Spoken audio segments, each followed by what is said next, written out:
Os ministros do Supremo Tribunal Federal devem julgar hoje um pedido de habeas corpus para um homem acusado de furtar bombons. A discussão nesse caso é a aplicação ou não do princípio da insignificância, já que o réu não é primário. O pedido de habeas corpus é contra a decisão da 5ª Turma do Superior Tribunal de Justiça, que não aplicou o princípio da insignificância como uma causa que exclui a ilicitude do crime. O réu foi condenado a 1 ano de prisão em regime aberto pela tentativa de furto qualificado. A pena foi substituída por restritiva de direitos com prestação de serviços à comunidade. Na época, o réu tentou furtar 15 bombons no valor de R$30. O que qualificou o furto foi que ele escalou a grade do estabelecimento de aproximadamente 3 metros de altura, retirou as telhas e furtou os bombons. Ele só foi pego porque o alarme tocou.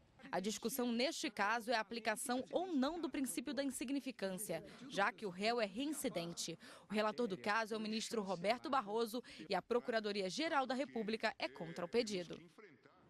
E aqui no estúdio está a consultora jurídica da TV Justiça, Gisele Reis, que vai explicar para a gente os processos da pauta de hoje no plenário do Supremo Tribunal Federal. Boa tarde, Gisele. Boa tarde. Bom, explica para a gente o que é o princípio da insignificância. É um mandamento que nós temos e que na esfera penal entende-se que o Estado deve interferir da menor forma possível, né? Ele reflete o princípio da intervenção mínima do Estado na esfera penal. De tal maneira que a gente só vai ter uma intervenção efetiva do Estado no que diz respeito à esfera penal quando eu tenho uma conduta efetivamente lesiva, quando eu tenho uma situação que lesa um patrimônio jurídico tutelado. Então, quando eu estou diante de uma situação que não tem uma expressividade jurídica, embora ela seja considerada como fato típico, né, subtrair uma coisa de uma outra pessoa, né, subtrair coisa alheia móvel é considerado furto no Código Penal. Mas se aquela coisa subtraída não tiver se aquela conduta não for efetivamente expressiva, pode ser uma hipótese de aplicação desse princípio da insignificância. Quando eu tenho a aplicação da insignificância, aquele fato ele deixa de ser considerado crime porque retira dele o caráter de ilicitude, porque não há proporcionalidade entre a pena que poderia ser aplicada e a ofensa àquele bem jurídico que efetivamente foi uma ofensa mínima, uma ofensa de menor expressividade que não permite então a aplicação do direito penal na forma como está previsto na nossa legislação. E leva-se apenas em conta o valor da coisa furtada? Não, o valor da coisa, né, quando nós estamos diante do crime de furto, é um dos aspectos a serem considerados. Mas quando nós falamos em princípio da insignificância, outros parâmetros são utilizados para que esse princípio seja ou não aplicado. Eu poderia mencionar, por exemplo, a questão da mínima ofensividade da conduta do agente. Então, aquela conduta, ela tem que ser considerada, ela tem que ser minimamente ofensiva. Um outro ponto que também é utilizado, e esses critérios, Érica, na verdade, eles foram construídos pela doutrina, diz que não pode haver nenhuma periculosidade social da ação do agente. Tem que ter um reduzido grau de reprovabilidade do comportamento e a inexpressividade da lesão jurídica provocada. Então, o valor do bem, ele é um dos aspectos a serem considerados, mas não é o único. E existe alguma situação em que é possível não aplicar esse tipo de princípio? O Supremo Tribunal Federal ele já chegou a analisar um caso, por exemplo, em que não aplicou o princípio da insignificância. Foi numa situação diferente, não foi uma hipótese de furto, foi um caso em que militares foram surpreendidos portando entorpecentes, portando droga, e aí, mesmo diante da quantidade ínfima, né, na época, maconha que foi apreendida, não foi considerado a aplicação do princípio da insignificância por conta, inclusive, do ambiente em que aqueles fatos aconteceram, né?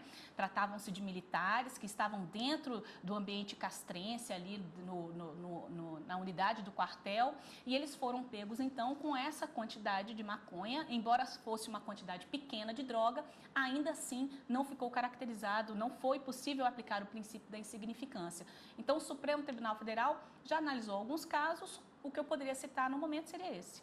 Tá ótimo, obrigado por enquanto, Gisele. E os ministros do Supremo devem votar hoje também um habeas corpus que envolve a lei de drogas. A intenção é saber se o tráfico privilegiado é crime hediondo. Neste caso, o réu cumpre pena de 5 anos e 10 meses de reclusão pelo crime de tráfico internacional de drogas.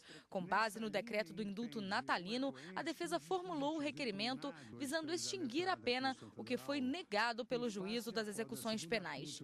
Reexaminado no mutirão carcerário, o magistrado verificou que na sentença condenatória existiam requisitos para a diminuição da pena e também para afastar a hipótese de crime hediondo, concedendo o indulto ao réu. Mas a primeira turma criminal do Tribunal de Justiça de Mato Grosso do Sul decidiu cassar o benefício. A defesa alega que o réu tem bons antecedentes e é primário e por isso se enquadra na figura do tráfico privilegiado previsto na lei de drogas. Sendo assim, não se insere no rol de crimes hediondos e teria direito à diminuição de pena. O plenário vai discutir se esse tipo de crime é ou não considerado hediondo. A decisão da Suprema Corte poderá impactar no cumprimento da pena de diversos condenados. O caso é de relatoria do ministro Ricardo Lewandowski. Gisele, a gente viu aí que discute-se se o tráfico privilegiado é ou não crime hediondo. Que diferença isso faz? Érica, a lei de crimes hediondos, quando ela entrou em vigor, ela veio exatamente para dar um tratamento mais rigoroso a alguns tipos de crimes. Então, a lei elencou quais são os crimes que são considerados hediondos, estão previstos na legislação. E existem alguns outros que são os chamados equiparados a hediondos, como o tráfico ilícito de entorpecente, o terrorismo e a tortura. Esses, embora não sejam considerados crimes hediondos, eles acabam recebendo o mesmo tratamento.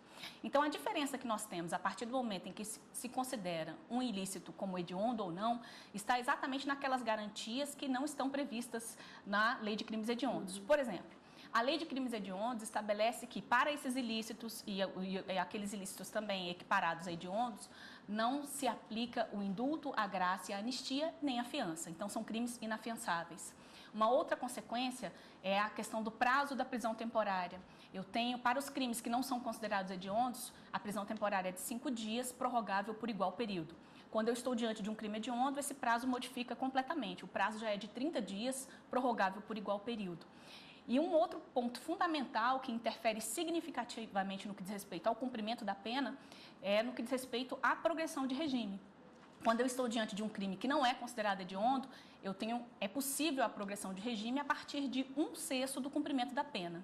Quando eu já estou diante de um crime classificado como hediondo, a progressão de regime só é possível a partir do momento em que eu tenho 2/5 de pena cumprida, se o réu não for reincidente, porque se ele for reincidente é preciso que ele tenha cumprido 3/5 de pena.